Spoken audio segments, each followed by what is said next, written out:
Hi everyone, welcome back to the Ouachita News Show. Izzy's back with us today and we're excited to give you the latest Ouachita news. Yes, we are, Caroline. We celebrated Day 70 on Monday, and as of October 26th, we only have 5 active COVID cases on campus. Continue to check obu.edu/coronavirus for more information. Blythe went home over the weekend, so Mitchell Waite has your forecast this week, Tigers. Mitchell? Good morning, Ouachita Weather Watchers. I'm Mitchell Waite here with your 5-day weather report. We've got some cooler temperatures moving in this week with a low of 47 and a high of 58 today. And you might want to grab a rain jacket or an umbrella because there's a 77% chance of rain. Tomorrow will be partly sunny and cool and a high of 58 and a low of 44. The chance of precipitation is much lower than today, and we can expect to see clear skies as we move into the weekend. Friday's weather will be perfect for the last twerp night of the month with a low of 42 and a high of 62 and only a 5% chance of rain.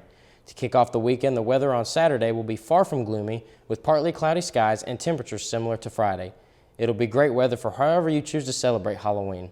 And November is starting off on a sunny note with abundant sunshine in the forecast for Sunday and temperatures reaching into the high 60s and low 40s.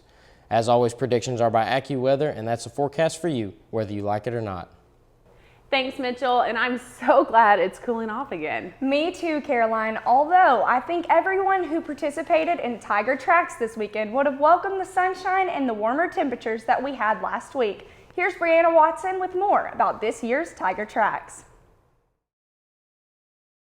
Maddie Bailey, Special Events Co-Director for the Ouachita Student Foundation, reflects on Tiger Tracks, an annual event of team sports and activities which occurred over this past weekend. This year, with the COVID guidelines and everything, we had tracks actually in the fall instead of the spring.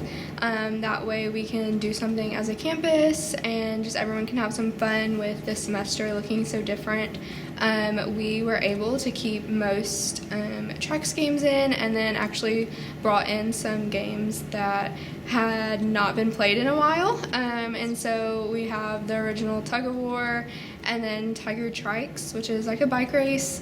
And then we brought back Pigskin Pass and then Tiger Trek, which haven't been played in the last few years, but we were able to bring them back with still safety guidelines put in place. Tiger Tracks has been around since the 70s, and so it's a huge Ouachita tradition, and so we didn't want to completely ruin that tradition.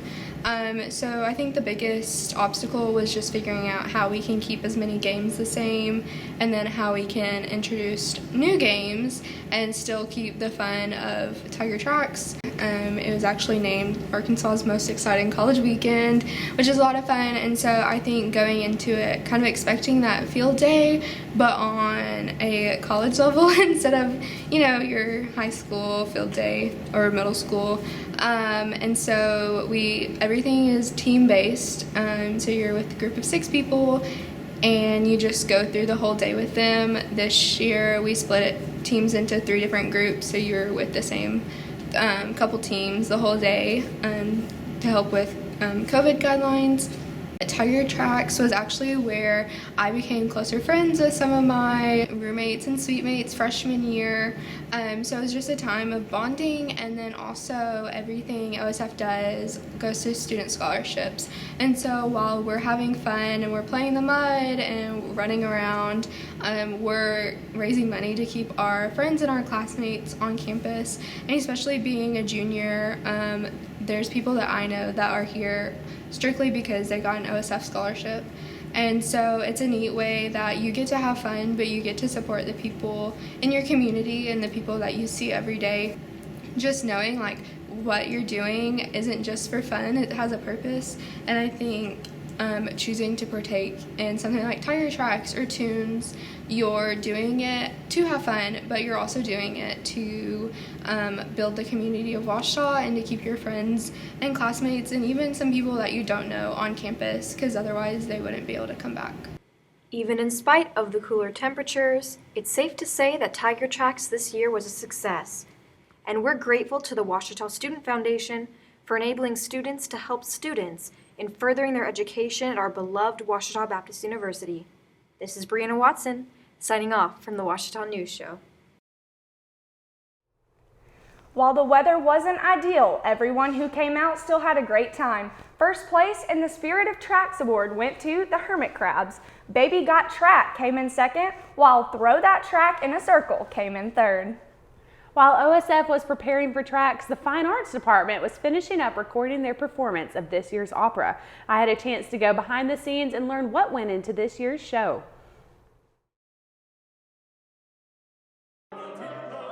This fall, we're doing an opera called Gianni Schicchi by Giacomo Puccini.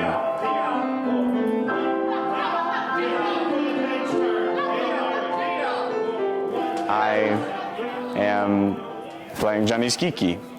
This story is about a family that has an uncle that dies, and this uncle is a very rich uncle, and the family lose their minds trying to think about what they're going to do to save the money and not lose it in the will, because there's a will just like every other rich family story that's like that.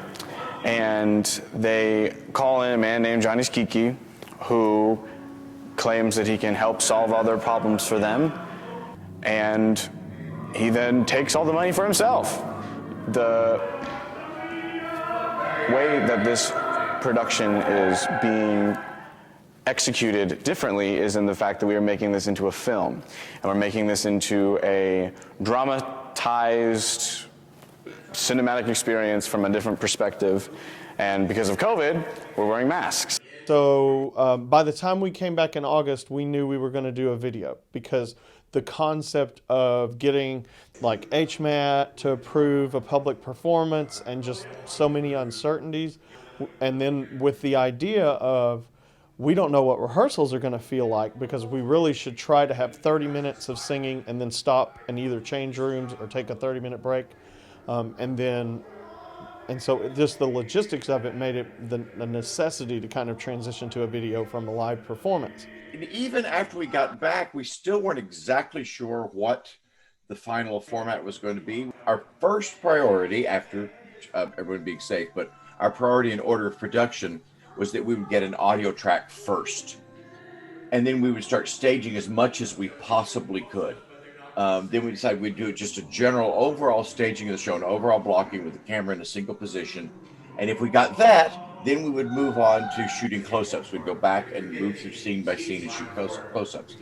And miraculously, by the grace of God, we actually got all of that done. On the music side, we recorded first the instrumentalists. Like half of the opera we decided, some of our students helped us decide, like Hannah and Logan helped us decide about half of the opera you could record just the accompaniment, including percussionists and organ and piano, because we actually got an organ reduction created for this show.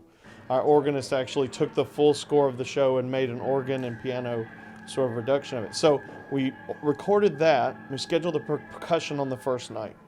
We did everything that involved percussion and organ and piano. Recorded all that. Then, of course, the next night we did everything that required like singing and like the live singing with it, accompaniment. And then that gave us time for the audio on the first night to be kind of tweaked so that then we could record the second layers of the audio with the singers singing by just listening to the recordings. Mark Garrett, whose wife, Maggie Garrett, is on our voice faculty. We couldn't have done this without Mark. He really stepped up and took on the task of learning how to do the video elements. We spent a lot of time talking about that. So it was also, I had a vision of what I wanted on the screen. So I had to communicate my vision to the person running the camera, but I couldn't actually see what was in the camera frame. I had no way to know what was in the camera frame. So there was a lot of feeling that out, him shooting, then sending me video, and I'd look at it and I had to figure out how to communicate to him what I wanted. So it became about telling him what needed to be in the frame, or what needed to be in the center of the frame, and then really just trusting that he got that. He would go home from rehearsal and he would work on either the audio or the video, and he would upload it into Frame.io, and we all have accounts in there where we could log on and watch the previous evening or the last set of rehearsals. Our director, John Alec Briggs, he is in the TV because he's not able to be here on campus because of COVID. And that's a big struggle that we all have to face, and we all are trying to get through it with him. To me, this opera is a phenomenon that's available to our world right now, in the fact that artists everywhere in the world, it's dying. Art is dying right now where we're at. And I, as someone who I've had an amazing experience with artistry already, and that's something for me finishing, because Ouachita was a big thing for that for me. And so from this opera, it's going to be a phenomenon, man. It's going to be so cool. It's going to be so cool to watch, and so much work is going to be put into it. And the reason it's going to be different is because of COVID, and using that to our, not advantage is not the right word to say, but using it as we can fight through the adversity and we can get through the inconveniences of what's having to be the world right now.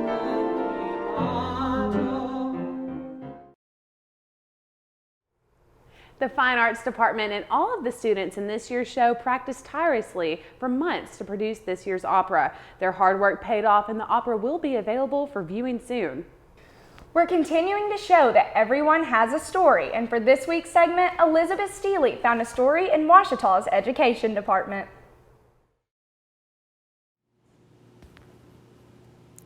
For this week's Everyone Has a Story segment, I interviewed a future teacher in the Huckabee School of Education.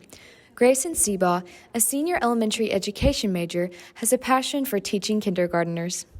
I think it's so much fun working with them because they just have such a natural curiosity, and I think if you can really teach them when they're that age to have a real love for learning, then that's going to carry them through hopefully all their years of school. Her passion for teaching runs in the family.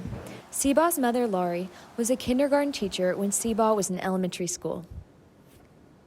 She'd come home and, a lot of evenings she'd be working on different activities from the classroom, and I could just tell that she really cared about her students and wanted it to be a good year of kindergarten for them and make a difference in their lives. And I just think watching that, and I'd have kids, I was at the same school that she taught at, and they'd come up to me and they'd be like, "Are you Miss Seabaugh's daughter?" And I'd be like, "Yes." And they would just be like, "Oh, she's my favorite teacher." And I think that just really made an impact on me and made me want to be that kind of teacher someday. Seabaugh's mother inspired her to teach the exact same age group as her mother did. My mom taught whenever I was in kindergarten, and she was actually in the room right next to my classroom. So I remember after school, I would go through the closet into her room, and I just loved how much she loved it. Seabaugh is looking forward to many aspects of being a teacher, but she has one she is most excited about. I really think it'll be those relationships that I get to have with my students, especially, in elementary, you're with them pretty much the whole day. And I know that's what my mom always talked about. That's something here in the education department at OBU that they really want us to have those relationships with students, because that's what really makes the difference in students' lives. Seabaugh is excited about student teaching in the spring, where she will be able to gain hands-on experience. For the Ouachita News Show, I'm Elizabeth Steele. Thanks, Elizabeth. Next week, we'll see what story we can find in one of our campus dorms. Before we go this week, we've got an announcement about Ouachita Athletics. Chase? Thanks, Caroline. The Great American Conference is holding a greatest record tournament on Twitter right now, and Ouachita alumni Stormy Leonard and Drew Harris have both made it to the Final Four. Leonard had 4,766 total career assists with Ouachita volleyball, and Harris holds the GAC single-game touchdown record, scoring 7 touchdowns against Henderson in 2017. Be sure to head over to the GAC's Twitter account and vote for these former Ouachita athletes. Back to you, Izzy. Thanks, Chase. Well, that is all we have for you this week, Ouachita. Don't forget about Gamma's Twerp Night this Friday night at the softball field, and be sure to follow us on Instagram at Ouachita News and at Ouachita Weather Watch. Social distance, wear your mask, and sanitize, Tigers. We'll see you next week with more of the latest Ouachita news.